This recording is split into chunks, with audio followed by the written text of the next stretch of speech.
Moi, c'est Laura Tisserand. Je suis artiste, indépendante et artiste salariée d'une association qui s'appelle Juste Ici, c'est à Besançon.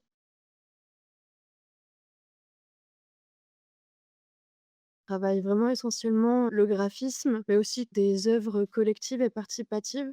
Tout ce que je produis en tant qu'artiste a vocation à vraiment être fait de manière collective avec des habitants de quartiers prioritaires. Quand je suis vraiment seulement en tant qu'artiste, je travaille essentiellement pour des institutions culturelles comme des musées, ou penser ou créer des dispositifs, vraiment pédagogiques comme des jeux de cartes ou des choses comme ça. C'est une association, qui m'embauche en fait, où je suis artiste en résidence pendant 3 ans pour eux. Là, je suis à peu près à la moitié ou un peu plus, déjà pour faire que des créations dans l'espace public avec et pour les habitants. Parmi, les différentes missions qu'ils ont, qui sont beaucoup de l'EAC, c'est-à-dire éducation artistique et culturelle en lycée, en collège, je représente une permanence artistique, qui a vocation à vraiment être que dans les quartiers prioritaires. Le quartier où je suis, les gens en moyenne, touchent, 9 000 ou 6 000 € par an bral, où il y a des du coup des violences, liées à la précarité, au logement, des violences sociales aussi. Important de le dire parce que se retrouver artiste, là-dedans, en fait, je viens juste, éponger les choix politiques, qui font que les pauvres restent un peu au même endroit. C'est vrai que c'est important de se dire que du coup, en tant qu'artiste, quand tu arrives là-dedans, tu pars vraiment de ce contexte-là. Les œuvres, elles parlent de ça aussi et des habitants. J'ai 30 heures pour l'association où là, bah, par exemple, je suis dans mon atelier qui est dans un de ces quartiers-là. Mais à côté, oui, je travaille vraiment toujours en tant qu'indépendante, en plus de mes missions pour l'asso.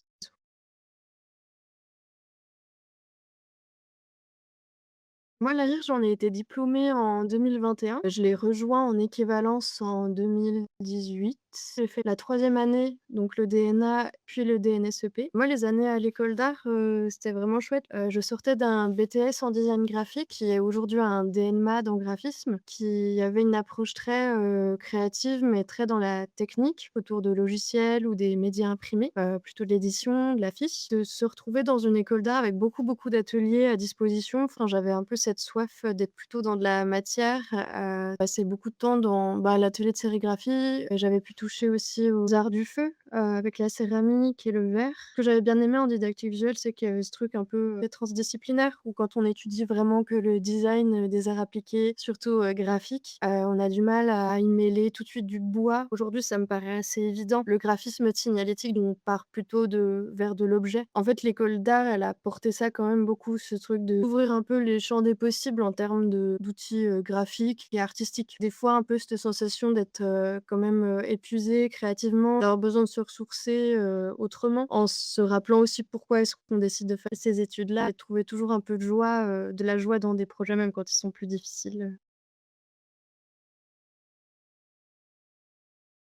C'est vrai qu'il me manquait des choses, quand on sort d'une école d'art, j'ai pas eu la sensation d'avoir été formée, à la partie beaux-arts. J'ai l'impression que c'est quelque chose de vraiment important quand, on sort d'une école d'art et qu'on veut vivre d'une pratique artistique, disons de galerie ou essayer en tout cas. Et puis pour la partie vraiment plus, on manque, souvent d'outils, par rapport au statut d'artiste-auteur. Dans l'actualité là, il y a une question de lutte pour, ce qu'on appelle une continuité de revenus. C'est un statut qui est ultra précaire, qui nous demande, de maîtriser une partie administration, une partie, demande d'argent, de subventions pour pouvoir créer des projets et on sait pas trop où aller. On le trouve ensuite en formation continue, mais il faut bien trouver des petites choses, en plus qui peuvent être, des bons petits coups de pouce quand même quand on sort d'une école et qu'on sait pas trop où aller. Ce qui est chouette, c'est que c'est un peu les seules écoles qui existent. On n'est pas formé à un métier très spécifique, on est formé à utiliser une pratique artistique, là, en l'occurrence didactique visuelle, pour transmettre des savoirs, et ou en valoriser. Sauf qu'en fait, quand on arrive avec cette compétence-là sur le marché du travail, comme certains l'appellent, c'est dur de trouver du travail et je trouve que c'est encore plus difficile si on maîtrise pas cette question du statut d'artiste-auteurice. Aujourd'hui, ça fait 2 ans que je suis artiste salariée.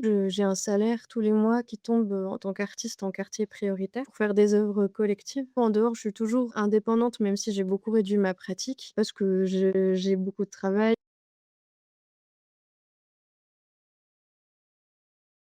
Donc j'accepte que des projets où on vient me susciter et qui m'intéressent et me plaisent. Enfin, j'ai cette chance-là, mais ce serait pas du tout suffisant. Et si j'avais pas mon activité de salarié et je l'aurais plus dans un an, si je me repose que sur des gens qui viennent me chercher, je serais dans une précarité financière. Avant ce salariat, en tant qu'indépendante, je savais qu'en sortant de cette école, j'aurais pas, de travail tout de suite. J'avais fait le choix de faire un stage de 3 mois sur Paris en graphiste, de scénographie et après j'avais fait un service civique de 8 mois, où j'étais assistante d'artiste et je faisais de la médiation aussi. C'était déjà dans ces questions de comment se réapproprier la rue par une pratique artistique. J'avais demandé à ce que j'ai moins d'heures en service civique et dans le stage pour développer un peu ma pratique artistique. Il pouvait arriver qu'il y ait un appel à candidature qui m'intéresse. Donc sur 10 appels à candidature qu'on fait, ben, on essuie énormément de refus et ça peut être un peu dur et c'est ce qui fait aussi une sorte d'épuisement dans ce type de travail-là, où il y a beaucoup d'artistes qui, ben, finissent par arrêter ou prennent des jobs alimentaires, sauf qu'à côté, tu as moins de temps, du coup, pour ta pratique. Du coup, j'avais vraiment travaillé à fond sur le peu de commandes que j'avais. Il y a des commandes qui sont plus ou moins bien rémunérées, des associations qui me demandaient pour une affiche, mais pour un tarif, vraiment, très faible et où du coup, ça demande, soit de faire un peu de pédagogie aussi,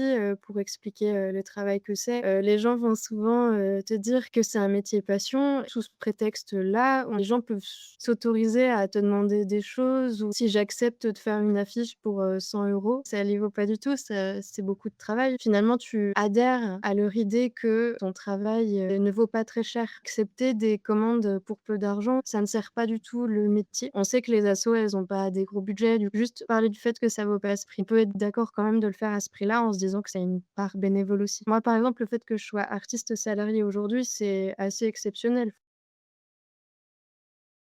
Donc ça, c'est un projet que je mène, en ce moment. Le quartier de Planoise, donc c'est un quartier à Besançon où j'ai mon atelier. Les quartiers prioritaires, souvent, donc ce sont des quartiers qui ont été construits très vite dans les années 60, qui sont un peu dépourvus d'une forme d'histoire qu'on voit sur les bâtiments au centre-ville. En France, par exemple, il y a beaucoup de moulures, des éléments-là, ces sculptures qui ont des siècles et des siècles, elles racontent un peu une histoire du bâtiment. Il y a aussi une vertu un peu plus esthétique qui rend les rues un peu moins moroses et donc dans les quartiers prioritaires, bah, il y a pas ça du tout. On est plutôt sur des logements sociaux construits très vite. La plupart des logements n'ont pas été refaits depuis peut-être les années 70. Pendant une semaine, les habitants de cet immeuble, ils me trouvaient, au pied, de celui-ci, tous les soirs. Je les rencontrais, je me présentais, souvent les gens me connaissaient, mais sans être sûrs de ce que je faisais et ça donne lieu à des moments d'échange. Il y avait une table, il y avait un grand drapeau. Tous les soirs, il y avait des gens qui s'arrêtaient vers moi pour, dessiner avec moi ce qu'est pour eux un porte-bonheur. Moi, dans ma culture, ça va être le fer à cheval, le trèfle à 4 feuilles, mais en fait, il y a 1000 autres représentations possibles selon les cultures. Au-delà d'une image bénéfique, en fait, on est dans une image partagée par une communauté. Le trèfle à 4 feuilles porte chance parce qu'on me l'a toujours dit et que c'est culturellement partagé dans ma culture et je trouvais ça intéressant de parler d'images un peu magiques comme ça qui apportent, la protection ou la chance ou le bonheur. Ce qui est chouette, c'est qu'en début de semaine, tu as les gens qui sont intéressés par une démarche artistique de base et en fin de semaine, bah, tu as les gens qui seraient pas du tout venus à toi à la base. Du coup, quand tu te retrouves avec des gens qui sont pas du tout à l'aise avec ça ou qui ont pas vraiment envie et que toi tu viens eux, en bas de chez eux et les inviter à participer, des fois ça peut être, moins simple et au bout de cette semaine d'enquête, moi j'ai tout un tas de dessins et je les invite à venir dans mon atelier la semaine qui suit pour modeler en argile à l'aide de grès des gargouilles et des carreaux. Par exemple, on voit un chat, une sorte de chat, c'est une gargouille. Ce chat, il a un rat dans la bouche parce que en fait, ce qui ressortait beaucoup de l'enquête à cette adresse-ci, c'était qu'il y a mais c'était hyper visible, il y a 200 rats environ qui vivent. Ça crée une sorte de stress, enfin, de se sentir envahi. Aussi, ça montre, des problèmes d'insalubrité. Les personnes avaient décidé qu'on allait faire une gargouille chat pour conjurer le sort. Un soir où j'ai fait l'enquête, il y a eu des tirs de kalachnikov sur cet immeuble parce que c'était de l'intimidation entre, dealers et en fait, ce sont toutes des choses très présentes. Ce soir-là, en plus, j'avais des enfants, qui étaient arrivés de Syrie il y a 6 mois pour fuir la guerre et du coup, on avait décidé de, oui, faire cette sorte de colombe. Il y a un feu aussi qu'on voit, il y a des gouttes en céramique qui ont été créées et le feu, lui, il est peint et c'est parce que, ben, il y a eu des incendies dans cet immeuble.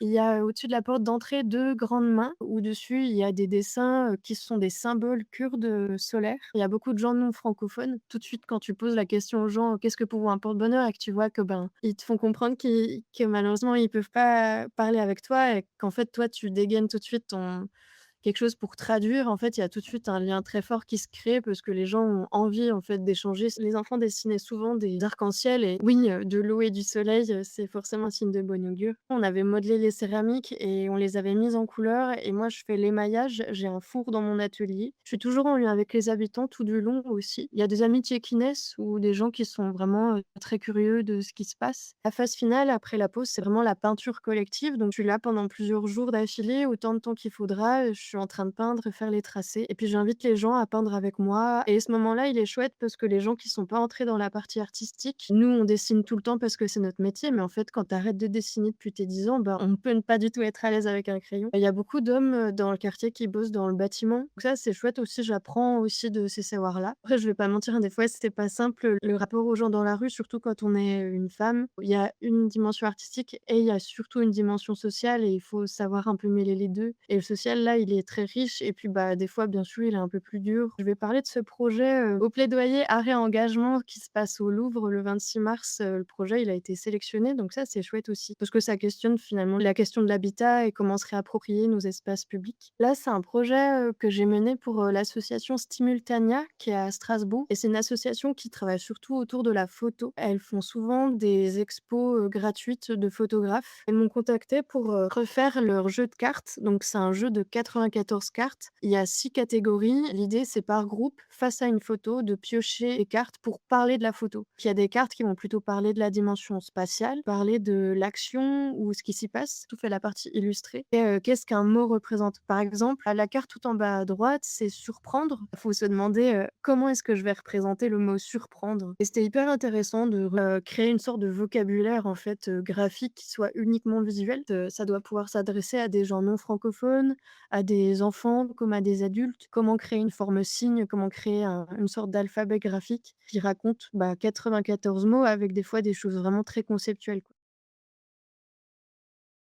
C'est un risque à prendre d'inscrire ce qui nous plaît dans une démarche où on capitalise dessus. Quand on aime dessiner et qu'on en fait notre métier et que du coup on se met à dessiner, je sais pas, des jeux de cartes, des œuvres, des peintures murales ou des choses, il y a 1000 choses possibles, bah, c'est trop bien et en même temps, bah, faut faire super attention à pouvoir se nourrir visuellement toujours d'autres choses et à pas, s'épuiser. Peut-être des fois, il y a un choix de la précarité qui devra être fait. En sortant de l'école, j'ai fait stage et service civique. Je gagnais très peu, ma vie, malgré un master, malgré, des compétences acquises. C'est dur d'avoir, disons, une stabilité financière. Ça peut y avoir, de l'angoisse ou de la peur de pas y arriver. Essayez un maximum de faire que des projets qui ont du sens pour vous. J'ai plutôt privilégié de bosser pour des associations que ces gens-là disent ou ce qu'ils écrivent, mérite d'être diffusé. Ce que j'aime faire, c'est de créer un contenu, créer des affiches, créer des livres, créer des jeux de cartes qui pourront, parler de ce qu'ils font. Enfin, en acceptant une commande, pour un défi écologique, une affiche sur, du jardinage,